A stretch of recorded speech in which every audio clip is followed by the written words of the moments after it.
So this past week, the Borderlands movie came out. You wouldn't actually know that to be true, though, because it wasn't marketed or promoted, or I actually don't know if this thing was filmed besides a couple really shitty scenes, but from the absolute terrible reviews that have come out, it must have been filmed.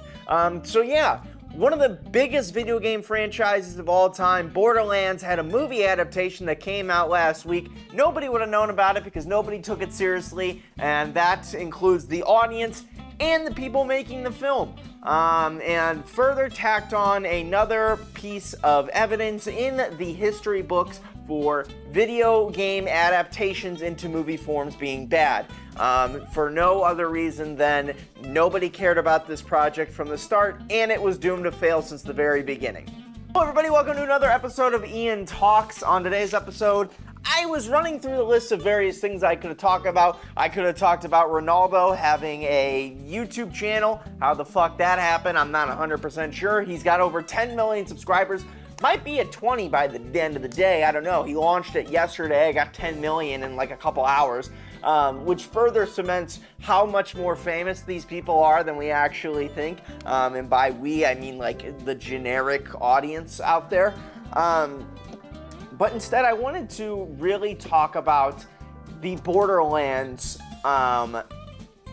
movie that was released and how, like, disappointed I am about this entire thing. So if you don't know, which I don't know how you don't, Borderlands is one of the biggest video game franchises ever made. I don't know if they're just PlayStation exclusive. They may be. I can't remember. But I believe Borderlands 1 first came out on the PS3. And that may seem like ancient history, but to me it just means years. When did the PS4 come out? 10 years ago, I guess? I mean, well, probably longer than that. Really, it just, like, from the ages before I was a teenager, and then the PS2 was in there as well. I would go back and forth because I wanted to play Kingdom Hearts 2, which was only on the PS2 at the time, and the other Kingdom Hearts games. It maybe have gone over to the PS3 at some point in time. I don't know. I replayed it all on the PS4. I can't remember. But the PS3 was the big part of my childhood. It was my console growing up. And then it became the PS4. But the PS3 is where I first played my first Borderlands game. At the time, my best friend and I, and not at the time he was my best friend, he's still my best friend, but at the time, my best friend and I could not afford these games. It was just when Borderlands 2 just got announced, and we only had the money to scrap together 2 copies of Borderlands 1 instead of just buying 1 copy of Borderlands 2 because we wanted to be able to play it multiplayer side by side. So while Borderlands 2 was already out, we decided to play Borderlands 1, beat that game, see what it was like, and then we would go play Borderlands 2. We were just looking for games to play because I guess we were tired of the Call of Duty that came out at the time, or we were waiting for a new Call of Duty, or whatever it was. But we ended up with Borderlands 1 in our hands. And Borderlands 1 smacked. Incredible game. We went and we played Borderlands 1 a bunch. Unfortunately, he lost a save file, so I don't think we actually finished it. Or maybe we did. I think we finished it separately, because I think it's like whenever we got 75% through the game and his save file for his character was gone, and then he had to restart from level 11 or level 1, and we were like all the way through the game. That would have been impossible to do. I would have to carry, and I think we just kind of like stepped away for a little bit, and then I think we both went back individually and finished it. And then Borderlands 2, we both got that game. We played it together.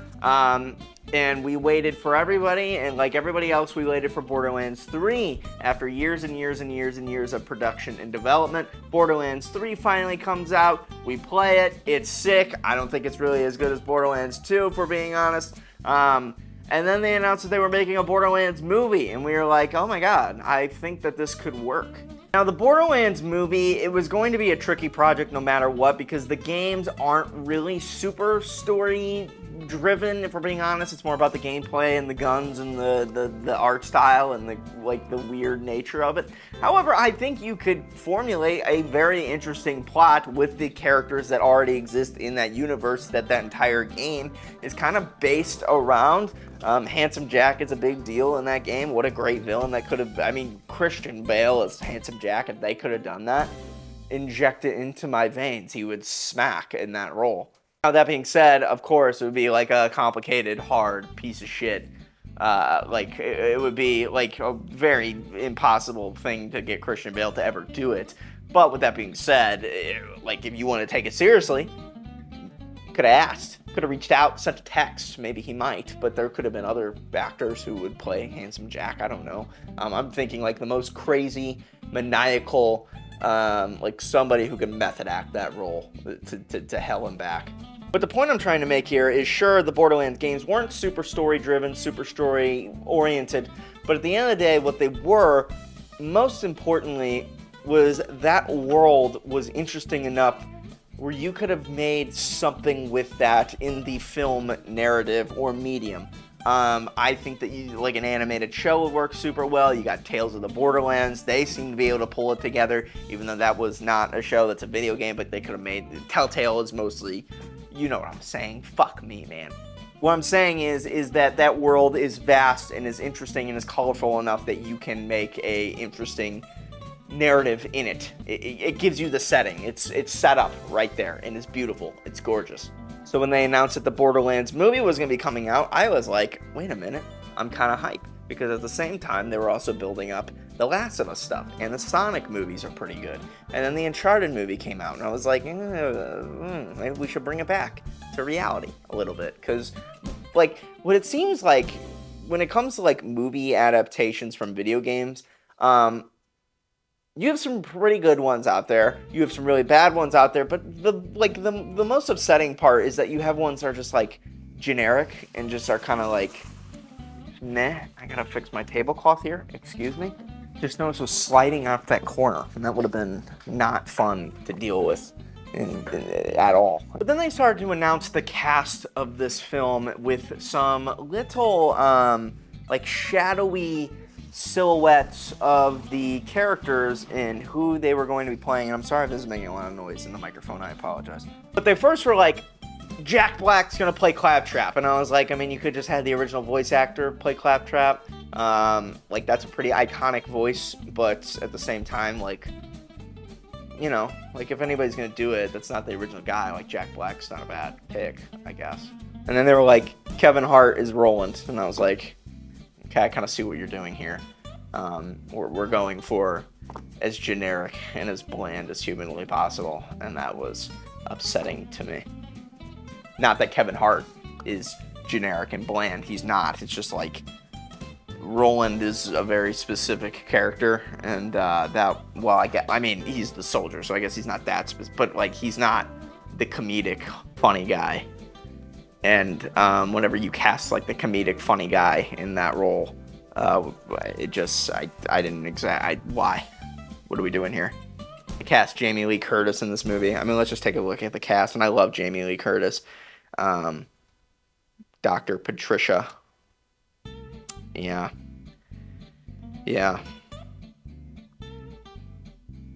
Cate Blanchett's in this film. She plays Lilith. Bobby Lee is Larry. That's really it. There's nobody, like, there's, like, it's, I mean, it's, I don't know. It's just like, you know, like, where's the Mordecais? Where's the Zeros? Where, I mean, I know they're, like, different groups, but, like, where are, like, the interesting characters from those games? I know you got Lilith in here, but, like, brutal. Now, ultimately, whenever I heard about the cast and I saw the silhouettes, I still wasn't, like, all out. Like, I wasn't going to be like, I'm out. I'm not going to watch this movie. Because, like, there's still something there that I'm like, okay, I mean, this could potentially work. Somehow. I think let's have him film it. Let's see what happens. They announced Eli Roth to do the film, to direct it. That didn't exactly bring me so much excitement, especially when you look at his catalog, and it's like, you know, I feel like there was other options in here, and my fear was that they were gonna go the generic, like, Jumanji, try to mix it with Guardians of the Galaxy vibe, but without the heart or the design of the character, and that's, fun fact, exactly what they did, because a few months went by, maybe a year, I don't know, and the trailer released, and it was just nothing. It was a whole lot of nothing. was about 3 minutes and 30 seconds of pure nothing. I'll probably have it on the screen here. It's nothing. It was nothing. It was just nothing at all. Then I didn't hear it for a while, for a long time, and I kind of forgot about it. It wasn't like a thing in my. I knew it was happening still, but I didn't process when it was coming out or what to think about it at all. Because normally that happens with every film that I watch, and then they start ramping up marketing for it and promotion for it, and then I'll see it in a YouTube ad or it'll pop up somewhere. I'll see it in a commercial. I'll see it on social media somewhere. Like I'll see it on Twitter. At the very least, I'll see it on Twitter. I did see it on Twitter, and it was an ad for buy Borderlands tickets that comes out this Friday. And I saw that ad on a Wednesday, which means that the movie came out the movies really come out on a Thursday, even though they say Friday. It really comes out the day before for like midnight releases, and they do like 10 o'clock showings and 9 o'clock showings the day before. But like to find out that movie was coming out the day before, and I'm not the only one who like felt that way. Because I'm all over the internet and pop culture and social media. I see it all. How this slipped under my radar is it's very rare that something slips under my radar. But the Borderlands release completely fucking never even saw it. And the Borderlands movie came out. And I won't lie to you, I didn't see this film, and I wouldn't see it either. Just because whenever I noticed, or whenever like it first popped up to me that this movie was coming out in literally 24 hours from when I saw the ad, that told me everything that I needed to know about this movie. And it was that they didn't care about it, and they didn't care to spend enough marketing on it because they knew that they weren't going to make any money on this movie. They literally gave up on the movie before it ever even came out. And they just said, fuck it, we'll try to recoup whatever. And like mission failed all the way around. So the movie's box office stuff came out, and this is like this tweet is what made me want to make this video. The Borderlands movie earned $8.8 million at the domestic box office for its opening weekend, and it earned $4 million on opening day at the domestic box office. The film had a $120 million budget, meaning on its first day, it only made $4 million. To put it in perspective, and you could say like maybe this movie was drowned out by Deadpool and Wolverine. It wasn't. There was no effort to make this movie like a thing at all. Like not even, like I feel like this was the lowest effort put into promoting a movie that I've ever seen in my entire fucking life. But like $120 million budget to make this movie, you would have to think most of it went into casting, because that's a pretty big cast.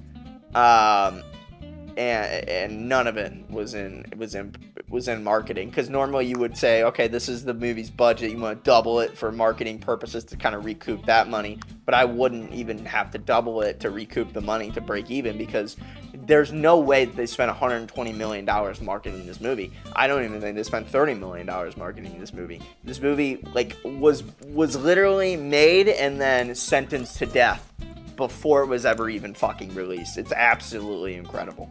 Currently right now, the Borderlands movie, and I'm not gonna lie to you, I never saw it. So maybe I could see it and it would be great, but I'm not ever going to see it, I gotta be honest with you. But it's got a 4.3 out of 10 on IMDb and 10% on Rotten Tomatoes.